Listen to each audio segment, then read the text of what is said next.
Muy bien. Buenos días a todos. Y en primer lugar, una disculpa porque tenía mal anotado en la agenda la presentación. Tenía anotado que era a las 2:30 hora España y estaba en el ordenador, pero no estaba atento. También agradecer la invitación a dar este seminario y también pedir disculpas por no poder estar de forma presencial. Me hubiese gustado, pero por razones personales no he podido ir. El tema de mi presentación es una de las temáticas en las que trabajamos en el Instituto de Procesos Sostenibles de la Universidad de Valladolid, en España, sobre biogás, tratamiento de biogás y recuperación de recursos del biogás. Os dejo mi dirección de correo electrónico para cualquier duda, consulta y también con una invitación, si pasáis por España, estáis invitados a visitar nuestro laboratorio. ¿Vale? Mi nombre es Raúl Muñoz, trabajo como profesor en el Instituto de Procesos Sostenibles, junto con estos compañeros que también realizan parte de la investigación. Raquel Lebrero, Edwin Hoyos, Sara Cantera, María Rosario del Rodero, Celia Pascual, Raquel Herrero y Víctor Pérez. El biogás, que todos conocen, es el subproducto de la digestión anaerobia con mayor potencial de valorización, comparado con el digestato. El biogás puede quemarse y obtener calor para uso doméstico, puede producir calor y electricidad en la industria, también puede emplearse para producir calor y electricidad en celdas combustibles, previo reformado, puede purificarse para inyectarse en redes de gas natural o utilizarse como combustible en automoción como sustituto del gas natural. Y otra de las líneas en las que trabajamos en el Instituto de Procesos Sostenibles es el empleo del metano y también del dióxido de carbono del biogás como sustratos para la producción de químicos y commodities. Una visión general de la evolución de la producción de biogás en el mundo, desde el año 2012, con 17 millones de toneladas de petróleo equivalente, hasta finales del año pasado, con más de 32 megatoneladas de petróleo equivalente. Europa como principal región productora, pero Asia, Pacífico como región del mundo con mayor potencial de crecimiento. La producción de biogás y biometano combinada en la Unión Europea, que es donde existe una mayor recopilación de datos públicos, ha pasado de los 6,5 billones de metros cúbicos de biogás y biometano en el año 2012 a los 18,4 billones de metros cúbicos a finales de 2021. ¿Vale? En el contexto actual regional, debido a la invasión de Ucrania por Rusia y la necesidad de dejar de depender del gas ruso, tenemos un plan a nivel europeo para alcanzar los 35 billones de metros cúbicos de biometano en el año 2030. ¿Vale? Se ha estimado que con los recursos de nuestro continente, para 2050 se podrían llegar a producir 167 billones de metros cúbicos de biogás y biometano, lo que equivaldría a una demanda a cubrir entre el 35 y el 62% de la demanda de gas natural en Europa. Como pueden ver en este mapa, correspondiente al último informe del Observatorio de Energías Renovables Europeo, el potencial de mejora en la producción de biogás en Europa es enorme. Solamente Alemania, Reino Unido e Italia producen cantidades significativas de biogás. Otros países de tamaño similar, como España, por ejemplo, Polonia, tienen producciones muy inferiores a su potencial. Francia es un país que en los últimos 2 años ha dado un paso de gigante en producción de biogás y de biometano. En el año 2019, en Europa se producían 16,6 millones de toneladas de petróleo equivalente como biogás. Esos 16,6 millones de toneladas de petróleo equivalente correspondían a 1,5 millones de toneladas de petróleo equivalente en estaciones depuradoras de aguas residuales. Un poco más de 2 millones de toneladas de petróleo equivalente en vertederos, en landfills, y una miscelánea de fuentes que producían casi 13 millones de toneladas de petróleo equivalente. Purines ganaderos, residuos agrícolas, residuos de alimentos, la fracción orgánica de residuos sólidos urbanos y sobre todo cultivos energéticos que movieron el mercado de biogás en centro de Europa a principios de la década pasada. A día de hoy los cultivos energéticos están limitados por su competencia con las fuentes de alimentación. En Alemania están limitados al 60% y en Francia a un 15%. El número de plantas de biogás en Europa ha aumentado desde las 6.500 en el año 2009 a las casi 19.000 plantas de biogás a finales de 2021. La composición del biogás depende del estado de oxidación de la materia orgánica que se digiere, pero también de la configuración o tipo de bioreactor. Tenemos dos grandes tipos de biogás. El gas de vertedero, que es un gas con un contenido de metano bajo, entre el 35 y el 65%, un contenido de CO2 entre el 15 y el 50%, un contenido de oxígeno y nitrógeno alto debido a la intrusión de aire en los vertederos, cantidades significativas de hidrógeno y CO2 y CO hasta el 3%, muy poquito sulfuro de hidrógeno porque se oxida en las capas altas, lo mismo que el amoníaco, y un alto contenido de compuestos orgánicos como los siloxanos, los compuestos halocarbonados y compuestos orgánicos volátiles. Por su parte, el biogás producido en digestores cerrados, de estaciones depuradoras de aguas residuales, plantas de residuos sólidos urbanos o plantas de residuos ganaderos, tienen un contenido de metano superior, entre un 53 y un 70%. Contenidos de CO2 del 30 al 47%. Contenidos de oxígeno y nitrógeno muy bajos, porque no hay intrusión de aire en los digestores. No hay hidrógeno ni monóxido de carbono. En cambio, el sulfuro de hidrógeno puede llegar a concentraciones muy altas, hasta 10.000 ppm. Altas concentraciones de amoníaco, también de siloxanos, y no suele contener compuestos halocarbonados o muy bajas concentraciones de compuestos orgánicos volátiles. Del biogás, el compuesto de interés es el metano. El resto son contaminantes.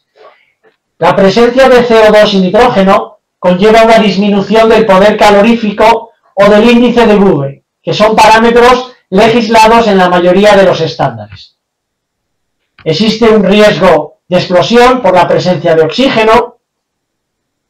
Compuestos como el hidrógeno y el monóxido, a pesar de contener energía, disminuyen la concentración de metano, que es un parámetro también exigido por legislación. Sulfuro de hidrógeno, amoníaco y compuestos halocarbonados provocan corrosión en tuberías o compresores. Y, por último, compuestos como los siloxanos conllevan la formación de óxidos de silicio durante la combustión del biogás y la obturación de tuberías y motores. El tipo de purificación de biogás depende del uso final que tiene este biogás. En el caso de procesos convencionales de valorización a electricidad y calor, no es necesario eliminar el CO2. No hay que eliminarlo en quemadores, en motores de combustión interna, en turbinas ni en microturbinas. Lo que sí hay que eliminar normalmente es el sulfuro de hidrógeno y los siloxanos. En calderas domésticas hay que eliminar el sulfuro de hidrógeno por debajo de 1000 ppm para evitar corrosión. En motores de combustión interna, dependiendo del fabricante, el sulfuro de hidrógeno máximo recomendado oscila entre 200 y 1000 ppm. En cambio, son bastante permisivos los motores de combustión interna loxilosanos. Toleran entre 9 y 50 ppm. Las turbinas y microturbinas son muy tolerantes al sulfuro de hidrógeno, pero muy poco tolerantes a los óxidos de silicio derivados de los xilosanos. En el caso de celdas de combustible, la eliminación de sulfuro de hidrógeno y siloxanos debe ser muy exhaustiva. Perdón. El biometano, cuando se tiene que inyectar en red de gas natural o usarse como combustible en automoción, por un lado tiene que cumplir los mismos requisitos que la norma de gas natural. En el caso de Europa es la norma 16.723. Y aparte tiene que cumplir requisitos específicos. Por ejemplo, contenidos de siloxanos entre el 0,1 y el 1%, contenidos de monóxido de carbono por debajo del 0,1% cuando se inyecta en redes de gas natural, contenidos de aminas y amoníaco por debajo de 10 miligramos metro cúbico, contenidos de oxígeno por debajo del 1%, o números de metano mínimos de 80 cuando se utiliza como combustible en automoción. Para convertir biogás en biometano es necesario hacer un upgrading integral del biogás, lo que conlleva eliminar dióxido de carbono, sulfuro de hidrógeno, agua, oxígeno, nitrógeno y con todos estos compuestos orgánicos, siloxanos, compuestos halogenados o compuestos orgánicos volátiles. Para todos ellos existen tecnologías físico-químicas. En cambio, solamente existen tecnologías biológicas para la eliminación de dióxido de carbono, sulfuro de hidrógeno, siloxanos, hidrocarburos halogenados o compuestos orgánicos volátiles. En esta presentación me centraré sobre todo en la eliminación de dióxido de carbono. Si miramos cómo ha evolucionado el número de plantas de biogás upgrading en el mundo, en 2012 Alemania era el país con mayor número de plantas en el mundo, seguido de Suecia, Estados Unidos, Holanda, Suiza y Reino Unido. En Brasil había 4 plantas, en España solamente había una planta en aquel entonces. En 2017, Alemania continúa siendo el país con mayor número de plantas a nivel mundial, seguido de Reino Unido, que desarrolló una industria de biometano muy fuerte, Suecia, Suiza y Francia. El número de plantas en Europa de purificación de biogás ha aumentado de forma exponencial, de las 182 plantas en 2011 a las más de 1.200 plantas a finales de 2022. ¿Vale? Hasta 2008, Suecia era el país con mayor número de plantas instalado en Europa. Entre 2008 y 2015, Alemania desarrolló un buen mercado del biometano. Entre 2013 y 2017, Reino Unido. Y a partir del año 2017 ha sido Francia el país que ha dado mayor impulso al biometano en Europa. Si realizamos una fotografía de la producción de biometano en la Unión Europea en el año 2021, el 64% del biometano venía de la agricultura, de residuos agrícolas o cultivos energéticos. Un 11% de residuos industriales y un 11% de residuos sólidos orgánicos municipales. El tamaño de las plantas de biometano principalmente son plantas de tamaño pequeño, medio pequeño, la mayor parte con capacidades entre 50 y 250 metros cúbicos hora o 250 y 500 metros cúbicos hora. La producción de biometano en billones de metros cúbicos al año ha aumentado también de forma exponencial. De los 0,5 billones de metros cúbicos en 2011 a los 3,5 billones de metros cúbicos en el año 2021. Y esta cifra tiene que multiplicarse por 10 para cumplir con los objetivos del programa REPower Power. En esta figura se muestran los costes, la evolución del coste del gas natural en los últimos años. Vemos que desde el año 2021 el coste del gas natural ha permanecido por encima de los 100 euros el megavatio hora, ¿vale? Estos costes en los últimos 2 años son superiores al coste de biometano. La Agencia Europea del Biogás y también la Agencia Internacional de la Energía han estimado que el biogás producido de la digestión anaerobia purificado en biometano tiene un coste entre 50 y 90 euros el megavatio hora.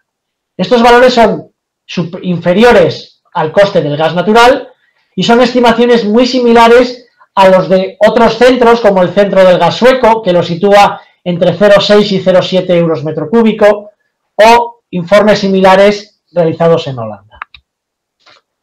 Vamos a revisar las principales tecnologías de purificación de biogás centradas en dióxido de carbono, que a menudo llevan incorporados módulos de eliminación de sulfuro de hidrógeno y de eliminación de compuestos orgánicos al final del tren.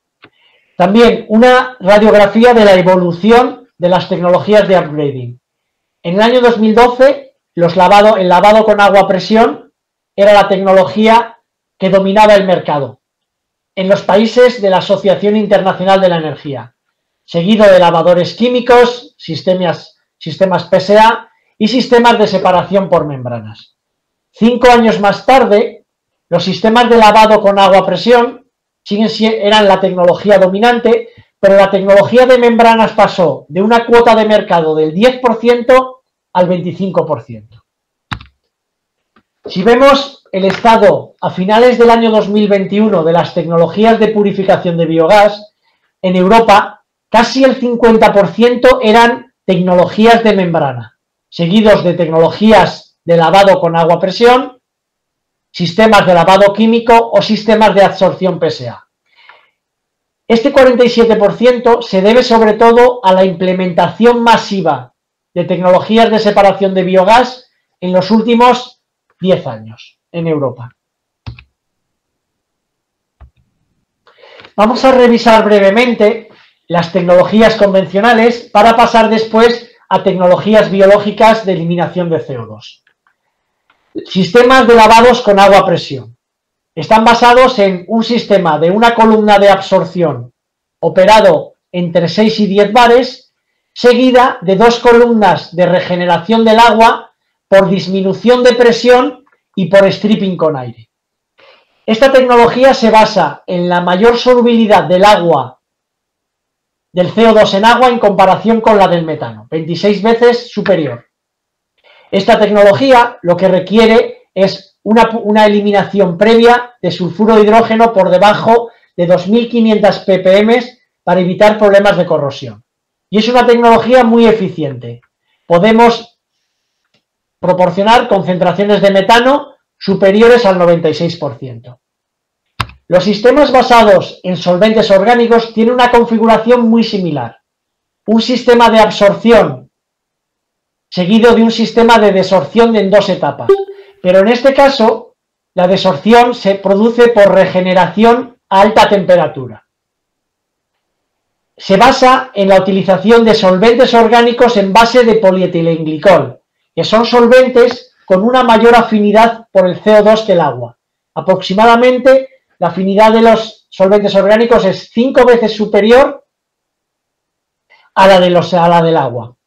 Eso conlleva tecnologías más compactas y con menores flujos de recirculación.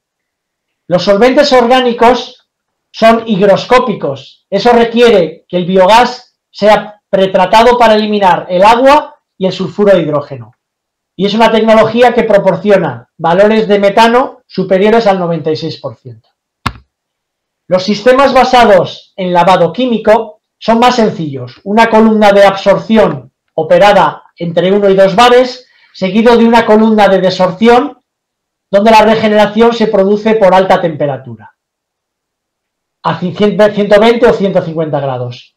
Requiere de la eliminación de sulfuro de hidrógeno por debajo de 300 ppm, pero es una tecnología que inherentemente tiene problemas de corrosión, porque los solventes químicos que se utilizan normalmente son aminas o soluciones básicas con alta corrosión. Son tecnologías que proporcionan contenidos de metano superiores al 96%. Los sistemas de absorción PSA se basan en la separación de CO2 de metano por tamaño y afinidad en lechos, generalmente de aminas y zeolitas. Son procesos de naturaleza batch y eso hace que para operar en continuo se operen 4 columnas, siempre de forma simultánea. Mientras una columna con zeolita o amina limpia se presuriza para entrar en operación, otra columna se encuentra absorbiendo el dióxido de carbono. Otra columna saturada está en fase de despresurización para entrar en la siguiente fase de limpieza o desorción del CO2. Es una tecnología que requiere eliminar sulfuro de hidrógeno, agua y siloxanos y proporciona contenidos de metano superiores al 96%. La tecnología más empleada a nivel mundial en los últimos 10 años es la tecnología de separación por membranas, que se basa en la permeación selectiva a través de la membrana de compuestos como el dióxido de carbono, el agua o el sulfuro de hidrógeno y el amoníaco, reteniéndose compuestos como el metano o el oxígeno. Para conseguir configuraciones muy compactas, se utilizan sistemas de membranas de fibra hueca. Es una tecnología que puede implementarse en función del grado de pureza con sistemas secuenciales, con recirculaciones internas. Generalmente es una tecnología que requiere un pretratamiento muy estricto del biogás. Es necesario eliminar partículas, sulfuro de hidrógeno, agua y siloxanos. Operan en 2 configuraciones, gas-gas hasta entre 20 y 40 bares o gas líquido con soluciones de aminas. Las membranas hay que cambiarlas entre 5 y 10 años y es una tecnología que permite purezas muy altas, entre el 96 y el 98%. Cuando analizamos los costes, el CAPEX de las tecnologías, vemos que hay un marcado efecto de economía de escala. Tecnologías para capacidades de diseño entre 50 y 500 metros cúbicos hora tienen costes muy altos, entre 2.000 y 5.500 euros por metro cúbico hora de capacidad de diseño. A partir de los 1.000 metros cúbicos hora, los costes específicos se estabilizan. Todas las tecnologías, excepto el lavado químico, tienen demandas de energía eléctrica entre 0,2 y 0,3 kilovatios hora por metro cúbico. Los lavadores químicos tienen menores requerimientos en energía eléctrica, pero es necesario un aporte de energía térmica entre 0,4 y 0,5 kilovatios hora por metro cúbico de biogás para regenerar el solvente químico o el solvente orgánico. A grosso modo, las tecnologías físico-químicas de upgrading de biogás requieren entre un 3 y un 12% del contenido energético del biogás. En este contexto tecnológico es necesario desarrollar nuevas tecnologías de bajo coste, medioambientalmente más sostenibles, sobre todo para el rango medio-bajo de purificación, de rango de tratamiento de biogás. Y en este sentido voy a presentar 2 tecnologías, upgrading fotosintético y upgrading hidrogenotrófico, en las que trabajamos en el Instituto de Procesos Sostenibles. La primera tecnología, que es más extensiva en terreno, conlleva el burbujeo del biogás en un fotobioreactor con algas y bacterias, operado con alta alcalinidad y alto pH. En presencia de luz solar, las algas lo que hacen es asimilar el dióxido de carbono y fijarlo en forma de algas, generando un oxígeno que se utiliza para oxidar el sulfuro de hidrógeno a sulfato, produciéndose un metano libre de oxígeno. Esta tecnología, además, como requieren nitrógeno y fósforo para el crecimiento de las algas y bacterias, puede recuperar los nutrientes presentes en el digestato y generar una biomasa que puede emplearse para producir bioenergía o biofertilizantes. Esta tecnología la comenzamos a optimizar en esta planta piloto en el año 2016 dentro del proyecto europeo INCOVER. Durante el arranque tuvimos contenidos de metano del 85-90%, pero una vez el proceso optimizado la tecnología proporcionaba valores de metano entre el 90 y el 95%. Contenidos de CO2 en torno al 1-2% y contenidos de oxígeno superiores o en torno al 1%, que es una de las principales limitaciones que fuimos superando. En esta tecnología, basada en una absorción en una columna de burbujeo acoplada a un fotobioreactor, lo que hicimos fue evaluar la relación líquido en la columna de desorción frente al biogás. Y lo que veíamos es que la eficiencia de eliminación, sin importar la relación líquido absorbente biogás, siempre era del 100%. Cuando aumentamos la relación líquido de lavado frente al biogás, el contenido de metano disminuyó sorprendentemente. Y eso se debía a la desorción de oxígeno y nitrógeno excesivo a altos ratios líquido absorbente biogás. Por lo tanto, para que el proceso funcione, tenemos que estar en estos rangos líquido-biogás muy bajitos.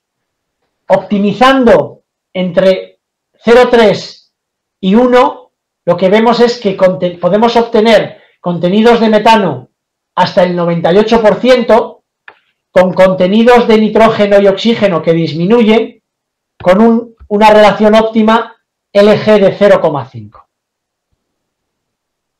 Si queremos emplear los nutrientes presentes en el digestato y recuperarlos como microalgas, todos saben que los digestatos son aguas residuales de alta carga, con contenidos de nitrógeno entre 600 y hasta 4.000 miligramos litro, contenidos de fósforo hasta 500 miligramos litro. Estas concentraciones de nitrógeno y fósforo conllevarían estequiométricamente caldos de cultivo de microalgas entre 7 y 50 gramos litro. Eso significa caldos de cultivo opacos, en los que no penetra la luz y la eficiencia fotosintética es despreciable. En este contexto, si queremos utilizar digestatos en el proceso de purificación de biogás, tenemos que diseñar nuevas estrategias o nuevas configuraciones de proceso.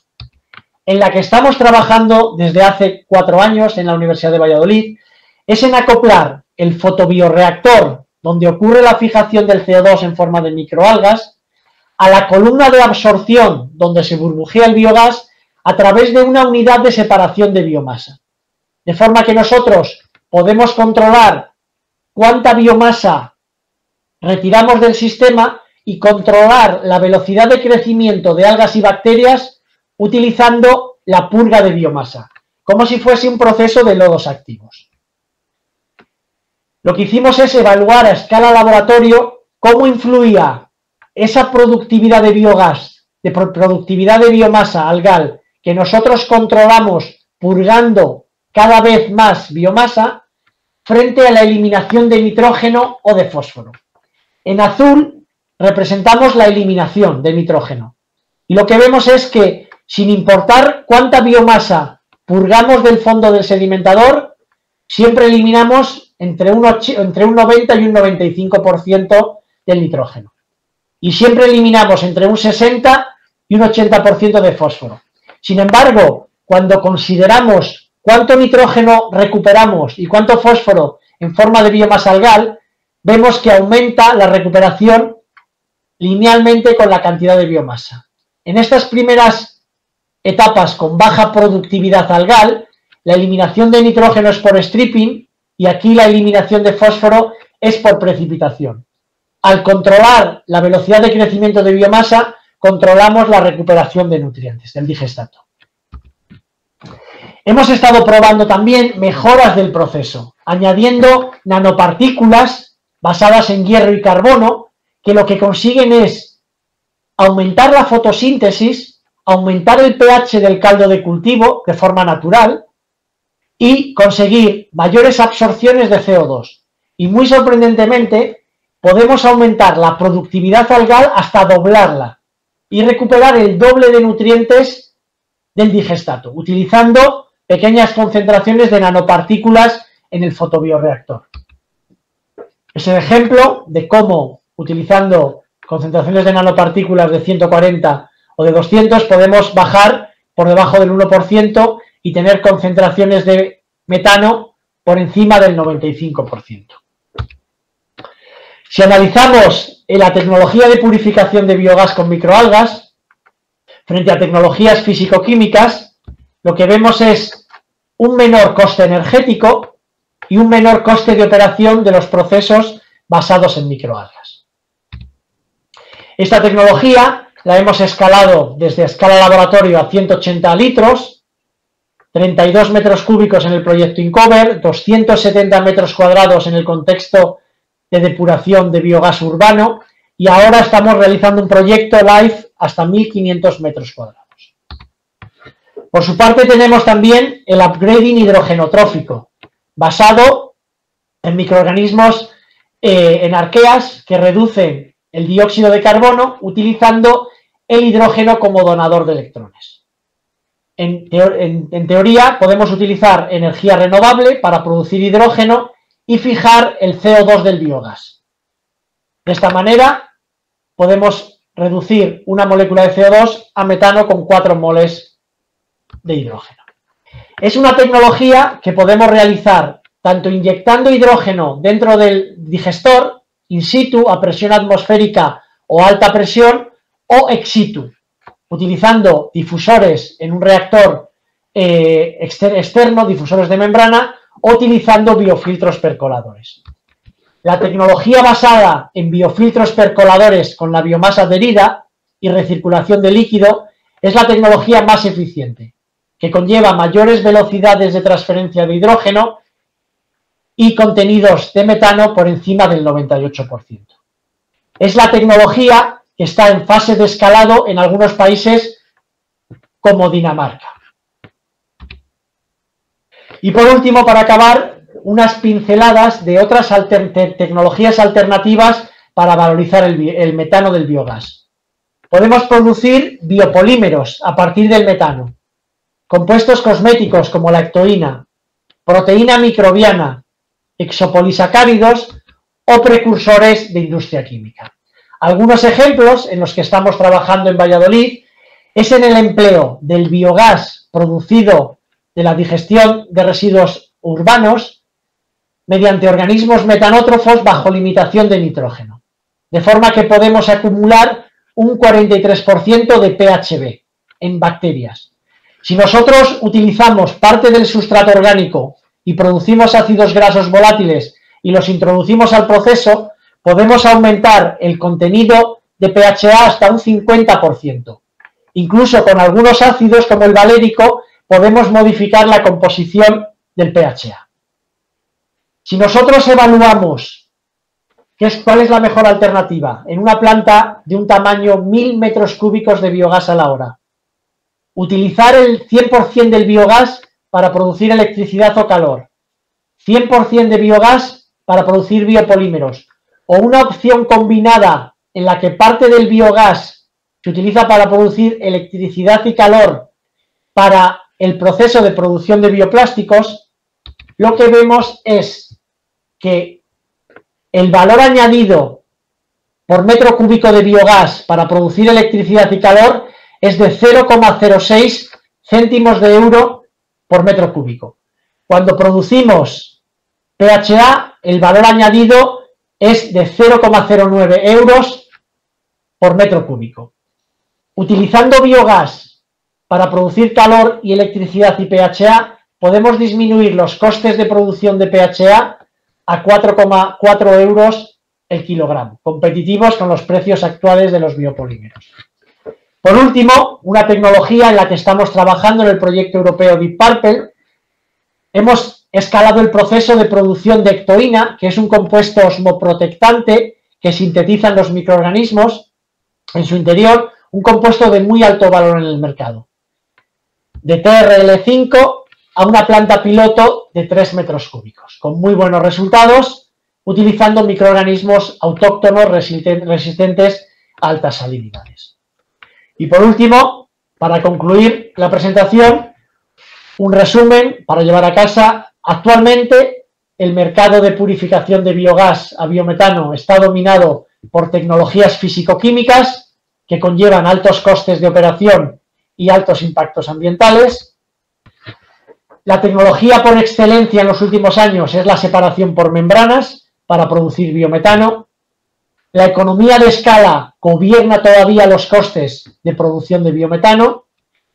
Existe bastante investigación en los últimos 10 años en procesos biológicos para reducir el contenido de CO2 y sulfuro de hidrógeno con menores costes de operación e impactos ambientales, sin una necesidad exhaustiva de pretratamiento del biogás, y algunos de ellos pueden recuperar los nutrientes del digestato.